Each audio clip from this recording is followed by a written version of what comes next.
ഇത്രയധികം ജനങ്ങൾ തിങ്ങിപ്പാർക്കുന്ന ഒരു പ്രദേശത്ത് ആ മാലിന്യം കൂട്ടി ഇട്ട് കത്തിക്കാൻ വേണ്ടിയിട്ടുള്ള എല്ലാ സൗകര്യങ്ങളും ചെയ്തു കൊടുത്തത് ഈ CPM നേതൃത്വം നൽകുന്ന കോർപ്പറേഷൻ ഭരണകൂടമാണ്.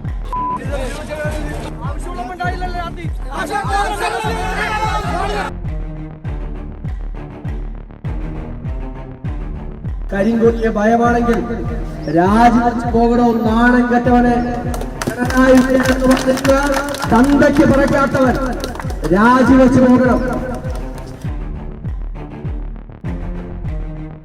കേസെടുക്കാനാണെങ്കിൽ സർക്കാർ കേസെടുക്കട്ടെ, പോലീസിനെ ഉപയോഗിച്ച് അടിച്ചമർത്താനാണെന്നുണ്ടെങ്കിൽ അങ്ങനെ നോക്കട്ടെ, അല്ലെങ്കിൽ CPM ഗുണ്ടകൾ ഉപയോഗിച്ച് അടിച്ചമർത്താനാണെന്നുണ്ടെങ്കിൽ അതും ഞങ്ങൾ തയ്യാറാണ്.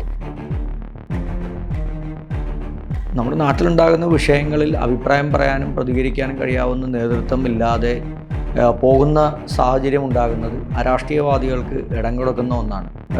SFIയുടെയോ DYFIയുടെയോ CPMൻ്റെ തെമ്മാടിക്കൂട്ടങ്ങൾ വന്ന് ഓഫീസ് ആക്രമിച്ചു കളയാമെന്നൊക്കെ വിചാരിച്ചാൽ അതൊന്നും എറണാകുളത്ത് നടപ്പിലാകില്ല. അതിന് പോലീസിൻ്റെ സംരക്ഷണം ഞങ്ങൾക്ക് ആവശ്യമില്ല.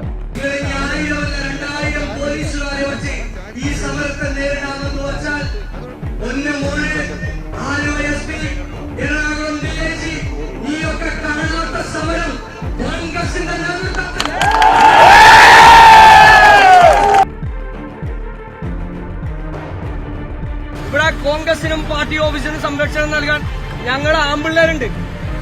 ഞങ്ങളെ നെഞ്ചു വിരിച്ച് നിന്നാൽ മതി. ലീഡർഷിപ്പ് എന്നുള്ളതാണ് വിദ്യാർത്ഥി യുവജന കാലഘട്ടങ്ങളിൽ ഞങ്ങളൊക്കെ ഉയർത്തിയ രാഷ്ട്രീയ ചിന്താഗതി. അതാണ്